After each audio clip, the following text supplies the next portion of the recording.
When I married Daniel, I thought he was the kind of man who would always put up with my mistakes. He was quiet, patient, and never raised his voice.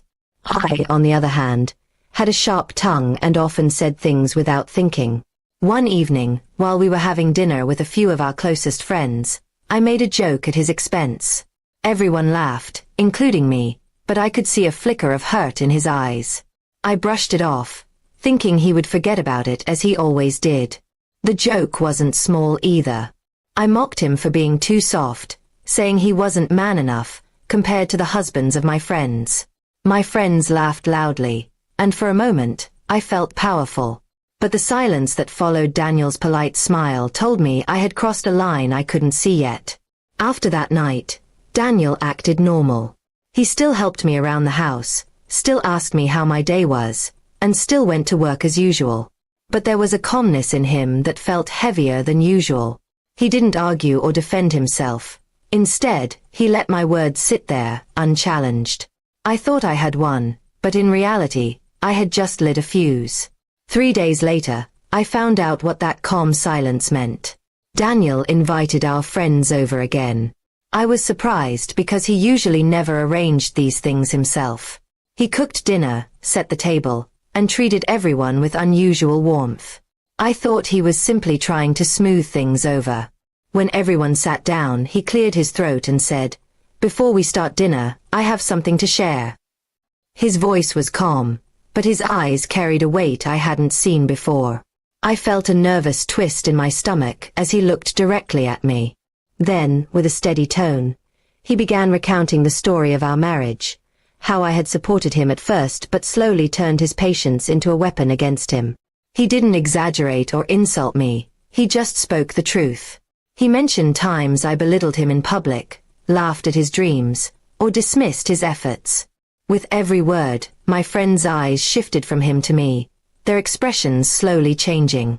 I tried to interrupt, but he held up his hand and said, "Please, let me finish." He then revealed how much my words that night had hurt him, especially because they came in front of the very people he had always respected.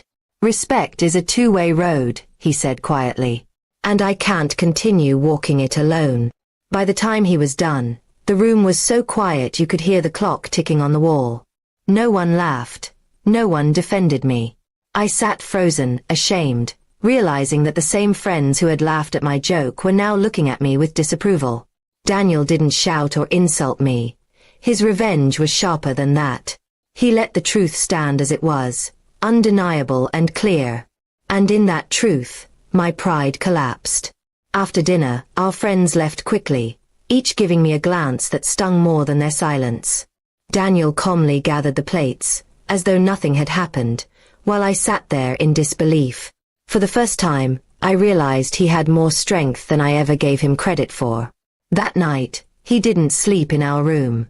He took a blanket and lay on the couch, leaving me alone with my thoughts.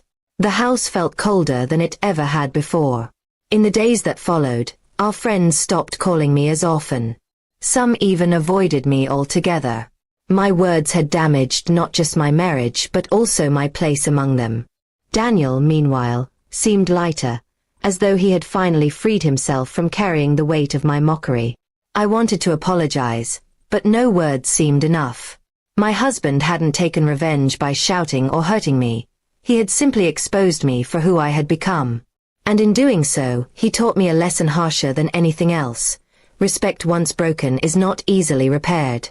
Now, every time I look at him, I wonder if I'll ever regain the trust one threw away with a careless laugh. 3 days was all it took for him to show me the cost of my pride, and I am left with the bitter truth that his silence was never weakness. It was strength waiting for the right moment.